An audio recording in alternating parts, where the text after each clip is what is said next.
No último programa, a Aline ajudou a Fátima a pilotar o fogão e deixou mais saudável o arroz com feijão de todo dia. Quanto mais a gente reutiliza o óleo, pior ele fica para a saúde do nosso organismo. Agora, ela garimpa no supermercado um novo cardápio e convida um do Silva para ser o chefe da cozinha. Mas o Marco vai acertar a mão? Depois de conhecer a família Silva, eu pude perceber alguns probleminhas de saúde relacionados à alimentação. Então resolvi passar aqui no mercado, fazer algumas compras, comprar alguns ingredientes para que a gente faça uma preparação e eles percebam que juntar numa panela saudável e saboroso não é tão difícil assim. Por exemplo, nós temos aqui castanha do Pará. Gente, castanha do Pará é algo super saudável, principalmente considerando os problemas da família de colesterol, porque é riquíssimo um óleo chamado ômega 3 e ômega 6. São dois tipos de óleos diferentes e que ajudam muito a reduzir os riscos de doenças cardiovasculares por diminuir o colesterol ruim, que é o LDL, e melhorar o colesterol bom. Agora, olha só, eu tô percebendo aqui que a castanha do Pará, 200 gramas já descascados, custam R$ 9,75. Mas ali pra frente a gente pode ver a castanha do Pará ainda com casca. Eu sei que ela dá um pouquinho mais de trabalho, mas R$ 12,90 o quilo da castanha do Pará ainda com casca. Quase 3 vezes menos em relação ao preço da castanha do Pará, que é comprada já descascada. Aqui a gente tem uma fonte muito mais preservada de nutrientes, muito mais saudável, a gente tem muito mais economia também. Esse é o famoso bom, bonito e barato. Decidi escolher aqui um peixe para compor a nossa receita para a família. Por que o peixe? Na realidade, o peixe é uma das carnes mais magras que a gente tem e vamos combinar que é uma das que a gente menos consome durante a semana. O ideal é que a gente consuma peixe 1 ou 2 vezes ao menos pela semana. O peixe é um alimento extremamente rico numa gordura super saudável, que é o ômega 6 e o ômega 3, que a gente já comentou lá quando a gente falou sobre a castanha. Também é ótimo para a nossa saúde do fígado, porque é uma das carnes mais magras que a gente tem.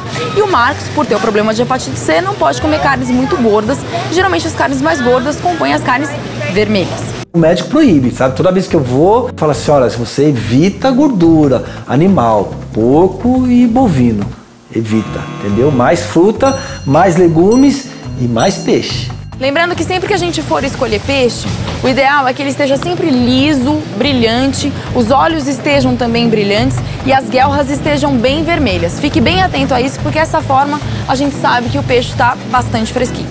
Eu convidei a Fátima e o Marco para fazerem um dia de cozinha comigo. Nesse dia eu resolvi colocar em prática aquela minha ideia de que se eu resolvesse a questão da alimentação referente à hepatite C do Marco, eu conseguiria resolver o problema geral da família. Nós temos problemas diversos de saúde aqui, como o colesterol, o aumento de peso, a pressão alta e o problema do Marco, né, do fígado.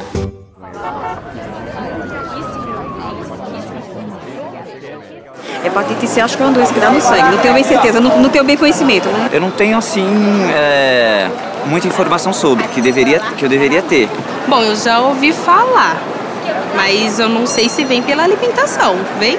O fígado não tem nervo no seu interior e por isso ele não tem sensibilidade. A dor não existe, então o paciente pode ter uma doença no fígado, uma hepatite, que nós chamamos de uma hepatite, uma inflamação no fígado, e essa inflamação, por não dar sintoma, não trazer dor, às vezes ela vai caminhando lentamente até chegar na sua fase mais avançada sem o indivíduo sentir nada. E muitas vezes ele se surpreende quando chega ao médico com o primeiro sintoma, às vezes ele já tem essa forma mais avançada da doença, que é a cirrose hepática.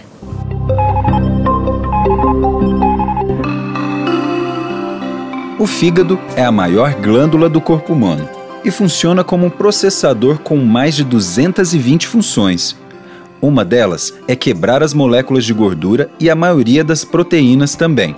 Ele possui uma ação antitóxica capaz de filtrar substâncias nocivas como o álcool e outras drogas. Se você abusar, ele demora, mas reclama. Use o seu fígado com moderação. E aí a gente resolveu fazer um cardápio e colocando para eles, aos poucos, por que os ingredientes que a gente estava sugerindo naquele cardápio seriam benéficos para todos eles.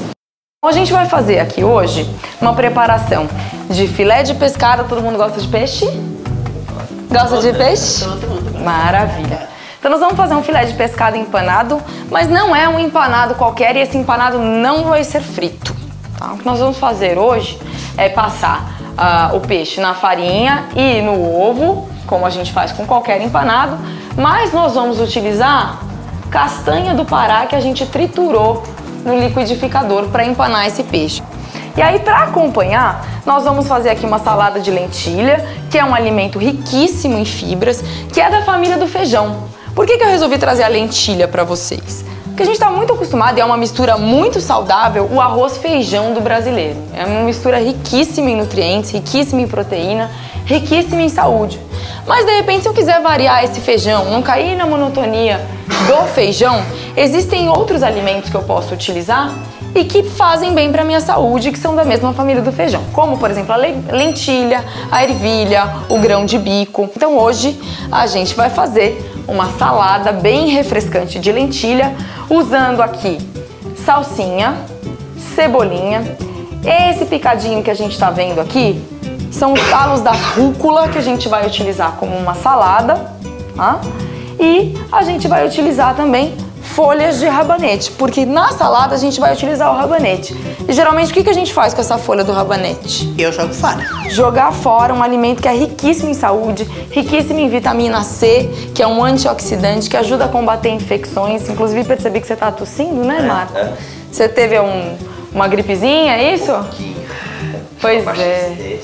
E ao longo de toda essa preparação, a gente foi tendo um bate-papo super legal, onde eu tive a oportunidade de puxar um pouquinho mais para o Marco a responsabilidade dele em relação ao tratamento da hepatite, para que ele não se desvencilhe do tratamento, para que ele continue a fazer esse tratamento, porque durante a entrevista dele, a anamnese que a gente fez, a entrevista alimentar, ele falou que ele parou o tratamento. Esse medicamento, o meu organismo reagiu, entendeu? Eu não fui bem sucedido com ele, não. Então, a gente parou nesses últimos 24 meses, né, 2 anos. Para a hepatite C, principalmente, esse tratamento é um tratamento difícil, é um tratamento sacrificado, que tem efeitos colaterais. São medicamentos extremamente caros e que levam o indivíduo a ser tratado de 6 meses a 1 ano, às vezes até 1 ano e meio, com bastante efeitos colaterais. Para acompanhar, a gente também vai fazer um arroz soltinho, né, Fátima? Ensinei a Fátima a fazer um arroz soltinho, Marco, esses dias, sem usar muito óleo. Muitas pessoas costumam pensar que o que deixa o arroz soltinho já é a quantidade de gordura que você coloca, porque aí o arroz não gruda um no outro. Mas existe uma alternativa muito mais saudável para isso. Você pode dourar o alho, não fritar o alho, só com um pouquinho de óleo. Depois que eu dourei o alho, eu já posso colocar água, deixo a água aquecer um pouco e coloco já o arroz, tampo e esqueço. Porque quanto mais você mexer o arroz, mais amido, que é aquele açúcar que eu falei para você, o carboidrato que eu falei para você, ele vai liberar. E quanto mais liberar, mais grudado, unidos, venceremos, o arroz fica. Eu deixei aqui na panela uma mandioca cozinhando e nós vamos fazer essa mandioca temperada com alecrim, porque o alecrim é um alimento anti-inflamatório, riquíssimo em nutrientes, que além de dar um sabor todo diferenciado para o prato, ele também é ótimo para a saúde do fígado. Eu fui muito enfática com ele nesse sentido e foi a hora que ele escolheu de desabafo para mim. Ele olhou para mim e falou, sabe, Aline, eu quero continuar o tratamento, tô percebendo que você tá me dando um puxão de orelha nesse sentido e eu quero continuar o tratamento, mas foi um tratamento dolorido para mim e eu tô numa esperança de uma droga nova e aí naquele momento eu esqueci que eu era nutricionista. Eu olhei no olho dele e falei assim, olha, se tem uma coisa que eu posso te falar, por favor, não larga esse tratamento. Então, Marcos, como eu tava te falando lá fora, eu fui conversar com essa minha amiga. Sim. Porque, na realidade, por mais que a gente tenha a orientação nutricional pra te passar, a gente não sentiu na pele o que é. Foi um processo extremamente difícil, porque eu tinha febres noturnas, eu acordava cheia de dores, você não imagina, era assim, extremamente desgastante fisicamente, mentalmente, psicologicamente. Você fica extremamente desgastada, você fica chata, porque você fica com mau humor, Porque você tá sentindo tantas coisas desconfortáveis, aquilo lá não passa. Você sabe que daqui a pouco você vai tomar outra injeção e vai sentir tudo de novo. Eu vi isso perto de mim. E eu vi isso perto de mim através da minha amiga, eu vi o quanto ela lutou e o quanto ela sofreu, e o quanto ela pôs metas pra ela.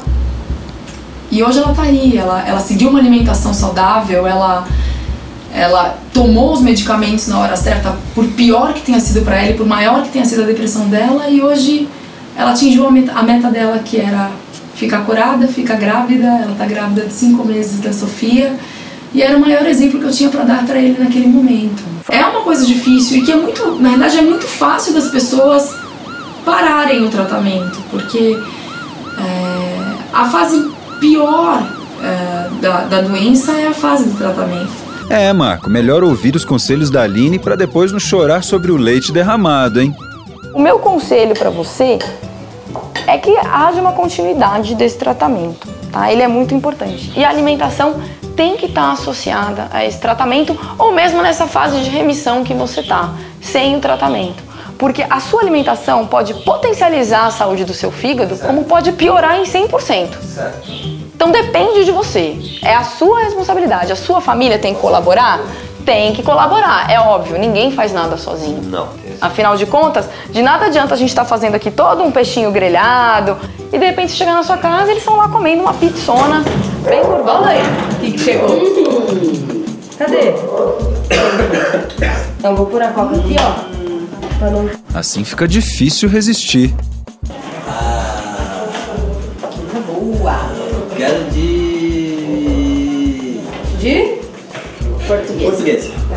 A gente tem que ter a consciência em relação à alimentação, porque ela é um fator importante que pode amenizar os sintomas, por exemplo, de um tratamento difícil como é o do interferon com a ribavirina, ou do tratamento que venha a surgir a partir de agora. E ela é importante, inclusive, para você nesse período de remissão, né? Porque ela pode ajudar a potencializar a saúde do seu fígado para quando você for fazer esse tratamento, ele não ser tão pesado. É isso aí. Tá todo mundo torcendo para você ficar bom logo. E com toda essa disposição para aprender intimidade com a panela, isso não vai demorar muito tempo. Só resta saber se o Clube dos 13 vai aprovar os seus dotes culinários. Tem reunião de família no próximo bloco.